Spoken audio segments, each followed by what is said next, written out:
21,342 நரம்பும் உங்களோட மனுஷனுடைய உடம்புல இருக்கு. ஆணுடைய பாம்புகள் எல்லாம் போய் காட்சிகள் காட்டப்பட்டது. அப்படியே ஐசியம்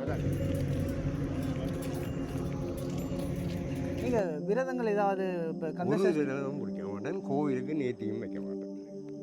சூப்பர். காரணம் என்னென்னு கேட்டால் ஆண்டவன்கிட்ட நாங்கள் இதையும் யாருக்காக போகிறீங்க? நாங்கள் பிள்ளைகளுக்காக போகிறீங்க. நாட்டு மக்கள் நல்லா இருக்கணும், விலை வாய்ப்புகள் குறையணும். அனைத்து சொந்தங்களுக்கும் வணக்கம். நான் நற்குணராஜா நிரூபன். இன்றைய தினம் முதல் வலையொலி பக்கத்தில் சங்கமிக்கலாம் என்ற ஒரு நோக்கத்தோடு உங்களோட நேரம் வந்திருக்கிறேன். இதுவரை காலமும் பொது சுகாதார பரிசோதகராக அறியப்பட்ட நற்குணராஜா நிரூபன் இந்த காணொலியில இருந்து ஒரு யூடியூபராகவும் அறியப்படுவார். அந்த வகையில் நான் இன்றைக்கு முதலாக ஒரு மங்களகரமாக ஒரு நல்ல காணொலி எடுக்கணும் என்ற ஒரு நோக்கத்தோடு இன்றைக்கு எங்கே வந்திருக்கிறேன் என்றால் யாழ்ப்பாணம் தென்மராட்சி மிருசுவில் பகுதியில் இருக்கிற துர்க்கை அம்மன் தேவஸ்தானத்தில் வந்திருக்கிறேன். உங்களால் அனைவராலையும் அறியப்பட்ட ஒரு ஆலயம் தான் இது. அடியவர்களுக்கு உள்நாட்டிலும் சரி வெளிநாட்டிலும் சரி அருள் பாலித்து கொண்டிருக்கின்ற அந்த அம்மன் ஆலயத்தில் வந்திருக்கிறேன். இங்கே ஏன் வந்திருக்கிறேன்னு சொன்னால் இன்றைக்கு கதிர்காம யாத்திரையை செல்வது பக்த அடியார்கள் சித்தர்கள் இந்த ஆலயத்தில் இரவு பொழுது தங்கி கழிச்சிட்டு செல்ல இருக்கணும். எனவே அவர்களோடு அந்த முருகப்பெருமானுடைய அருட்கராட்சத்தையும் அவர்களுடைய அந்த அனுபவ பகிர்வுகள், இந்த பாத யாத்திரையில் இருக்கிற சவால்கள், அதில் இருக்கிற மருத்துவ தகவல்கள், இந்த காலத்தில் இருக்கிற இந்த மக்களுக்கு எவ்வளவு பிரயோசனமாக இருக்க போகுதுன்னு சொல்லி அவர்களை நான் நேர்காணல் செய்து உங்களோட சமர்ப்பிக்கவிருக்கிறேன். வாங்க காணொளிக்குள்ள போகலாம். தமிழா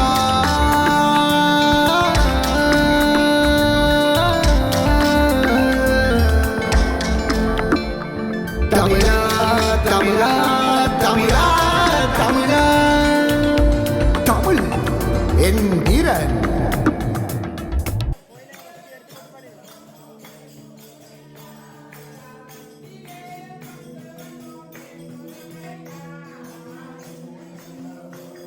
அந்த வகையில் இன்றைக்கு இந்த துர்க்கம்மன் ஆலயத்தில் ஒரு அடியவர் தனது இந்த பாத யாத்திரையில் பங்கு கொண்டு இந்த இரவு நேர பொழுதுகளை கழித்து கொண்டிருக்கிறார். அவரோட உரையாடுவோம். வணக்கம் ஐயா. வணக்கம். நீங்கள் எத்தனை வருஷமாக இங்கே கதிர்காம யாத்திரைக்கு போகிறீங்க? 7வது வருடம். முருகன் வழிபாடை பொறுத்தவரையில் எந்த வயசுக்கு தெரிஞ்சு ஒரு முருகன் லேசாக எதையுமே கொடுத்துட மாட்டார். குழந்தை தெய்வம். அதே நேரம் மெய்யாலயம் உடலாலயம் தன்னை வருத்தி வழிபடுகிற அன்பர்களுக்கு தான் சோதிச்சுட்டு கொடுப்பார். ஆனால் அந்த வேலைன்னு சொல்லப்படுற விஷயம் ஒரு சரியான வைப்ரேஷன் சொல்லலாம் இந்த காலத்தில். அதாவது ஒரு வீட்டில் வேலை வைத்து வணங்கவே பயப்படுவார்கள் சில பேர். ஏனென்றால் அதுக்கு ஒரு மன தைரியம் ஒன்று வேணும். அந்த வகையில் முருகப்பெருமான் அனுபவங்களை நீங்கள் சொல்லுங்கள், எப்படி இருக்குது?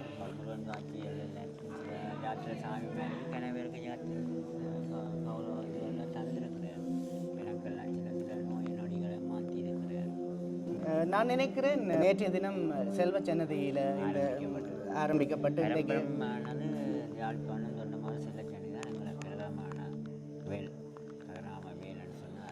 செல்வ சன்னதியான பொறுத்தவரையில் அன்னதான கந்தன் மிகவும் எளிமையானவர். ஆனால் அவருடைய வைப்ரேஷனை அங்கே போனால் தான் நிறைய பேருக்கு தெரியும். நான் சின்ன வயசுலெல்லாம் அங்கே போயிருப்பேன்.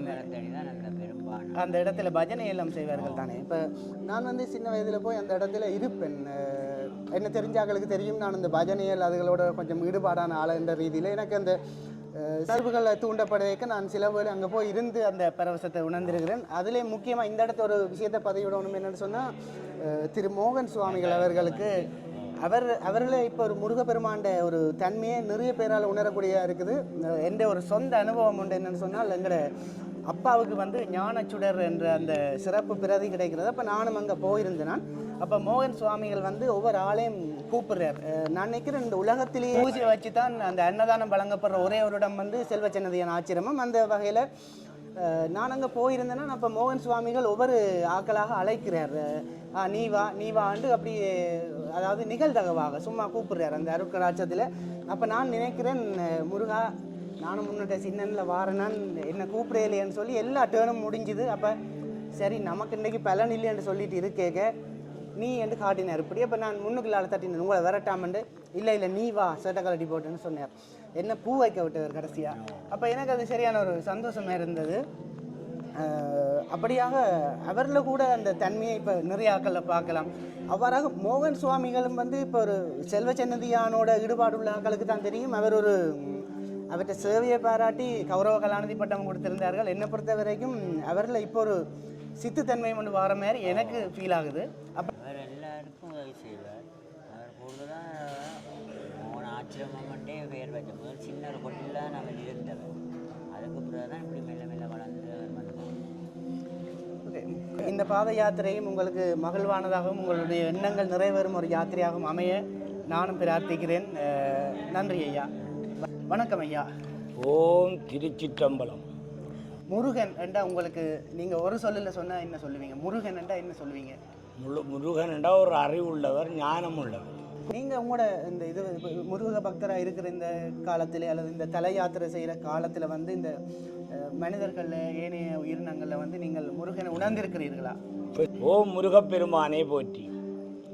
ஓம் அருப்பெரும் ஜோதி அருப்பெரும் ஜோதி தனிப்பெரும் கருணை அருப்பெரும் ஜோதி. அன்பானவர்களே, இந்த அடியேன் தவத்திரு நாவண்ணா கானா சீனா கணபதி கதிரவேல் சைவ சமய சிவனடியேன் யாழ்ப்பாணம் தொண்டமன்னாறு செல்லச்சேனிலிருந்து வேல் கொண்டு பாத யாத்திரை 5வது தடவை வெளிக்கிட்டு இருக்கிற ஒரு முருக பக்தன் சிவன் அடியேன். இந்த காலத்தில் வந்து எல்லாருமே சோம்பேறிகள் ஆகிவிட்டார்கள். அதாவது தொற்றா நோய்கள் என்று சொல்லப்படுற ஒரு விஷயம்தான் கூடவா இருக்குது. அதாவது இன்றைக்கு சலரோகம், அதே மாதிரி உயர்குருதி அமுக்கம், ஏனைய நோய்கள் அதிகரித்திருக்கு. ஆனால் நான் இன்றைக்கு ஒரு சுகாதார உத்தியோகத்தராக மிரண்டு போகிற விஷயம் என்னென்னு சொன்னால், இத்தனை வயதிலும் இத்தனை தள்ளாற அந்த உடல் அமைப்பிலையும் தளராத மன உறுதியோட நிறைய அடியார்களை நான் பார்த்துருக்கிறேன். நடந்து வரையினம் இந்த வெயிலுக்குள்ளால் நிறைய நீரிழப்பு அப்படியான பிரச்சனைகளை தாண்டி அந்த தங்களை உருக்கி இந்த முருகன்கிட்ட வர வேணுமென்று, முருகன்கிட்ட நாங்கள் போக வேணுமென்று சொல்கிற ஒரே நோக்கத்தோட வரையினம். நிச்சயமாக இது இப்படியான யாத்திரைகள் வந்து தொடர்ந்து கடைப்பிடிக்க வேண்டியது ஒன்று தான். இப்போ மரதன் ஓட்டம், அதே மாதிரி விளையாட்டு நிகழ்வுகள் எவ்வாறு நாங்கள் இந்த காலத்தில் முக்கியப்படுத்துகிறோமோ, யாத்திரைகளையும் நாங்கள் இந்த காலத்தில் முக்கியப்படுத்தணும். ஐயா சொன்ன மாதிரி 850 கிலோமீட்டர்களை இவர்கள் இத்தனை வயதிலும் நடந்தே கடக்க இருக்கிறார்கள் என்றால் அவர்களுக்கு எந்த விதமான நோய்களுமே இருக்காது. கவிஞர் கண்ணதாசன் சொல்லியிருக்கிறார், முன்னைய நாட்களிலே அந்தணர்கள் 108 தடவைகள் வந்து அந்த ஆலயத்தை சுற்றி வழிபடுவார்கள். அதனாலே அவர்கள் சாப்பிடுவது முழுக்க நெய், இனிப்பு வகைகள், இனிப்பு பண்டங்கள். ஆனால் அவர்களுக்கு எந்த விதமான சர்க்கரை வியாதியோ எதுவுமே வருவதில்லை. அவ்வாறாக இன்னும் ஒரு விதமாக பார்த்தால் மன ஆரோக்கியம், ஒரு சுகாதாரமான வாழ்க்கை என்று சொல்லிக்க அவர் தனியே உடல் ரீதியாக மட்டும் பரிபூரண நிலையில் இருந்தால் போதாது, உடல் உள சமூக ஆன்மீக நிலையில் பரிபூரண நிலை. நான் உண்மையாக இந்த பக்த அடியார்களைத்தான் சுகாதாரமானவர்கள் என்று நான் சொல்லுவேன். ஏனென்று சொன்னால் அவர்கள் உடல் ரீதியாகவும் பலமாக இருக்கிறார்கள், உளம் ரீதியாகவும் பலமாக இருக்கிறார்கள். முருகன் ஒருவனே தேவை என்ற அந்த உள்ளத்தோடு சமூகமாக ஒரு படையணியாக இங்கே ஒரு பெட்டாலியன்கள் போல, ஒரு துருப்புகள் போல நடந்து வரும்போது அந்த இடங்களில் உள்ள நெகட்டிவ் வைப்ரேஷன்ஸ் சுத்தப்படுத்துவதை போல எனக்கு பர்சனலாக ஃபீல் ஆகுது. 21,342 நரம்பும் எங்களோட மனுஷனுடைய உடம்புல இருக்கு. 9 வாசலுக்கு தைக்கிற மாதிரி ராஜகோபுரம் சிதம்பரத்தில் இருக்கு. அதே கட்டத்தில் எங்கட இதே ஒரு நாளைக்கு எத்தனை தடவை இயங்குதோ அத்தனை தடவைக்கு தங்க ஓடு இருக்கும். அப்போ நாங்கள் இந்த பாத யாத்திரையை வந்து எத்தனையோ வரையணும். ஆனால் இந்த பாத யாத்திரையில் இந்த அடியனுக்கு கிடைச்ச அமிர்தம், ஞானம், நாங்கள் ஒவ்வொரு அடியும் எடுத்து வைக்க வைக்க வைக்க வைக்க எங்களோட ரத்த ஓட்டம் சுத்திகரிக்கப்படுது. நாங்கள் நாயன்மாரை காணவில்லை, ஆனால் இப்படியான சித்தர்களை நிச்சயமாக நாங்கள் அருகிலிருந்து கதைப்பதற்கு கூட ஒரு பாக்கியம் வேண்டும். அதை எத்தனை பேர் ஏற்றுக்கொள்கிறீர்களோ எனக்கு தெரியாது. ஏனென்றால் அவர்கள் ஒரு இறைவனது தூதுவர்கள், ஒரு ஃபெசிலிட்டேட்டர். அதாவது இந்த கால இளைஞர்களுக்கு சொன்னால் ஒரு டவர் மாதிரி, அதாவது ஒரு சேட்டலைட்டோட ஒரு டவர் அப்படி லிங்க் பண்ணுதோ அந்த சேட்டலைட் இறைவன் என்று நாங்கள் கருதினால் அவர்கள் ஒரு டவர் மாதிரி. இவர்களுக்கு பக்கத்தில் இருப்பதே எங்களுள்ள எதிர்மறை சக்திகள் களையக்கூடிய ஒன்று. அந்த வகையிலே உங்களுடன் உரையாடியது நிச்சயமாக எனக்கு ஆத்ம திருப்தியாக சொன்னால் மகிழ்ச்சியாக இருக்கிறது. நன்றி ஐயா உங்களுடன் பேசியது. இந்த காலத்திலே கூட இங்கே விளக்கு வைப்பதற்கு அனுமதி வழங்கப்பட்டிருந்தது இராணுவத்தினரால். அதிலே ஒரு சிறிய இழுபறிகள் இடம்பெற்ற போது நான் நினைக்கிறேன் ஒரு இராணுவ காவு வண்டி ஒன்று இந்த இடத்திலே விபத்துக்குள்ளாகி அதற்கு பிறகு இராணுவத்தினராலேயே இந்த ஆலயத்திலே வழிபாடுகளை நடத்துவதற்கு அனுமதி வழங்கப்பட்டு இன்றைக்கும் கூட பல பாதுகாப்பு துறையில் இருக்கிற உத்தியோகத்தர்களாலே வழிபடக்கூடிய ஒரு ஆலயமாகவும் இது இருக்கிறது. மதம் கடந்து, இனம் கடந்து, மொழி கடந்து. அந்த வகையிலே அம்மாவுடன் பேசுவோம். வணக்கம் அம்மா. வணக்கம். இந்த ஆலயத்தை பொறுத்தவரையிலே உங்களுக்கு இந்த அம்மன் கலையெடுத்து ஆடுகின்ற அந்த உங்களது எத்தனை வயதிலே அந்த சம்பவம் நடைபெற ஆரம்பித்தது? அந்த அற்புதம் சம்பவம் என்று கூற முடியாது. அந்த அற்புதம் வந்து எத்தனை வயதில் இருந்து உங்களுக்கு அவ்வாறு? இது ஆலயம் எங்கள் தாய் பரம்பரையான சொத்துக்கள் தெல்லிப்பளை பஞ்சமுகத்துறை. இங்கே 80ஆம் ஆண்டு எங்கள் அருக்கவியே இங்கே கனவு கண்டு ஆதரிக்க சொன்னார் பஞ்சமுகத்துறை. கல் வச்சு ஒரு கொட்டில்லை, ஓலைக்கொட்டில்லை, வெள்ளி திங்க செவ்வாய் ஞாயிறில் நாங்கள் யாராவது வாக்களித்து 45 கொட்டில்ல நோயாளிகள், நடக்க முடியாதவர்கள், வாய் பேசாதவர்கள் அத்தனை பேரையும் மாற்றப்பட்டோம். இந்த சமுதாயத்திலே வருகின்ற எத்தனையோ பிரச்சனைகள், வைத்தியத்தால் குணமாக்க முடியாத பிரச்சனைகளை கூட உளவியல் ரீதியாக சரி, அவர்களுடைய அற்புதங்கள் மூலமாகவும் தீர்த்து தனித்து வைக்கின்ற ஒரு தனிப்பு நடவடிக்கைகளில் ஈடுபடுகின்ற ஒரு மாபெரும் சக்தி தான் இந்த அம்மா. எனக்கு தெரிந்த வரையிலே நிறைய பேர் வெளிநாடு போயிருக்கிறார்கள். தங்களது எவ்வளவோ கஷ்டத்திலே இருந்தவர்கள் இந்த அம்மாவிடம் வந்து வேண்டுதல்கள் செய்து வெளிநாடு போய் இந்த ஆலயம் அம்மா ஏற்கனவே கூறியது போல ஒரு சாதாரண நிலையில் இருந்தாலும் இன்றைக்கு இவ்வளவு ஒரு பெரிய பிரமாண்டமாக இத்தனை கதிர்காம யாத்திரை செல்கின்ற அடியவர்கள் வந்து தங்கி செல்லக்கூடிய ஒரு இடமாக இருக்கிறது என்றால் அது பல அடியவர்கள் அது நிச்சயமான தன்னலமற்ற பங்களிப்பு தான். இந்த அம்மா யாரிடமும் கேட்பதில்லை, ஆனால் அவர்களாக முன்வந்து தங்களது அற்புதங்களுக்காக காணிக்கையாக செலுத்தி இருக்கிறார்கள். யுத்த காலத்திலே இந்த பகுதியாலே வந்து அந்த நேரம் பாதுகாப்பு பிரச்சனைகள் காரணமாக விளக்கு வைப்பதற்கு அனுமதி ஏதோ அந்த நேரத்திலே மறுக்கப்பட்டு பாதுகாப்பு காரணங்களாக பின்னர் அது அவர்களாகவே உணர்ந்து அந்த ராணுவ பாம்புகள் எல்லாம் காட்சிகள் காட்டப்பட்டது. ஐசியம் பாம்பால் சார்பாக இங்கே அறிவுரை பெறப்பட்ட எங்கள் பக்தனுக்கு ஸ்ரீ ஞான துர்க்கை அம்பிகாள் மனோன்மணி அம்மா சார்பில் நன்றி கொடுக்கிறோம். வணக்கம் அம்மா. வணக்கம். கிட்டத்தட்ட இந்த யாத்திரையில எத்தனை நாட்கள் எடுக்கும்? நீங்க சன்னதியில தொடங்கினா கதிர்காமத்துக்கு மேலே மட்டும் எத்தனை நாட்கள் எடுக்கும்? கிட்டத்தட்ட 58 நாட்கள் நடந்தே போவீங்க. யாருக்காக போறீங்க? பிள்ளைகளுக்காக போறீங்க. நாட்டு மக்கள் நல்லா இருக்கணும், விலை வாய்ப்புகள் குறையணும், நோய் நொடி இருக்கணும். நான் வந்து முருகன் நாமம்மாண்டா சரணபவ நமசிவாயண்டிக்க சில மக்களிடையே முருகனை வழங்கும் போது ஏன் நமசிவாயன்னு சொல்கிறான்னு சில மனதில் சில பேருக்கு தோணலாம். ஆனால் நாங்கள் எங்களோட முழு அந்த களிமண் பாலே நின்று அறிவியல் வெற்றிக்கல்ல இருந்து தோன்றின வஸ்து தான் நான் சிவனே தான் அந்த வஸ்தை இன்னொரு பார்த்ததை எடுத்தது என் புதங்கள் ஆட்கொள்ள முடியாமல் என் பெருமாள் சிரவணத்தில் உட்பட்ட இந்த வகையில் இன்னும் ஒரு அடியவரோட உரையாடலாம். இந்த துர்காதேவி தேவஸ்தானத்தில் இந்த இரவு பொழுதுல ஒரே நோக்கம் இறை மார்க்கம் இறைஞானம், இதைத்தான் நான் எதிர்பார்க்குறேன். பூலக வாழ்க்கைன்றது எங்களை அவர் படைத்தவர், அவரே எங்களை இயக்கி கொண்டு இருக்கிறார். அது உங்களுக்கு சந்தோஷமா இருக்கு? விரதங்கள் ஏதாவது விரதம் பிடிக்க மாட்டேன், கோயிலுக்கு நேர்த்தியும் வைக்க மாட்டேன். சூப்பர். என்னுடைய பெயர் தங்கராச தவனேசன்.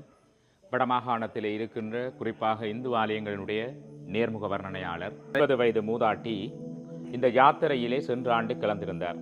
உண்மையிலே ஒரு சுவர்சியமான யாத்திரையிலே ஒரு 80 வயது மூதாட்டி இந்த யாத்திரையில கலந்து கொள்வது என்பது, நடந்து வந்தது என்பது எல்லோரும் ஆச்சரியமாக பார்க்கக்கூடிய ஒரு விடயம்.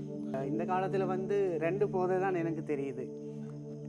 ஐஸ் போதை, அடுத்தது ஆன்மீக போதை. ரெண்டையும் நீங்கள் எப்படி பார்க்கிறீர்கள்? ஐஸ் போதை தான் நிறைய பேர் நுகர்கிறார்கள்னு எனக்கு அந்த வேலை ரீதியாக இருக்கிறதால தெரியுது. ஆனால் ஆன்மீக போதை என்று ஒரு கூட்டம் தெரிகிறார்கள், நல்ல சந்தோஷமாக இருக்கிறார்கள், ஒருதர்லையும் பக்ரம் இல்லாமல் இருக்கிறார்கள், அன்பாக கதைக்கிறார்கள். நிச்சயமாக நீங்கள் அதை எப்படி பார்க்குறீங்க? தற்காலத்துக்கு ஏற்ற ஒரு கேள்வியை நீங்கள் தொடுத்திருக்கிறீர்கள். நிச்சயமாக நான் அதை சொல்ல வேண்டும். என்னென்று சொன்னால், இந்த காலத்திலே சொல்லுவார்கள், எந்த குழந்தையும் மண்ணிற் பிறக்கை நல்ல குழந்தை, அது நல்லவர் ஆவதும் தீயவராவதும் அன்னை வளர்ப்பினிலே. சிறு வயதிலே இருந்து வருகிற போதே ஆன்மீகத்தினுடைய ஆற்றலை குழந்தைக்கு பெற்றோர்கள் ஊட்ட வேண்டும். இந்த வகையிலே இன்றைய தினம் ஒரு எனது வலையொலி பக்கத்திலே ஒரு முதலாவது காணொளி முருகப்பெருமானோட மங்களகரமாக ஆரம்பிக்கணும் என்று சொல்லி இந்த துர்காபுரம் இந்த துர்க்கை அம்மன் தேவஸ்தானத்தில் வந்து இந்த கதிர்காமத்துக்கு பாத யாத்திரை செல்கின்ற அடியார்களோட இந்த பொழுதை வந்து கழித்திருக்கின்றேன். இந்த காணொளி நிச்சயமாக உங்களுக்கு பிடிச்சிருக்கும் என்று நினைக்கின்றேன். அதுவரைக்கும் இந்த தமிழ் எந்திரன், அதாவது தமிழ் ஏஐ என்று சொல்லப்படுகின்ற இந்த யூடியூப் தளத்தினை சப்ஸ்கிரைப் செய்யாதவர்கள் சப்ஸ்கிரைப் செய்து தொடர்ந்து இணைந்திருங்கள். உங்களுக்கு நல்ல சமூக நோக்கிலான பிரயோசனமான காணொளிகள் தொடர்ந்து வரும். நன்றி, வணக்கம்.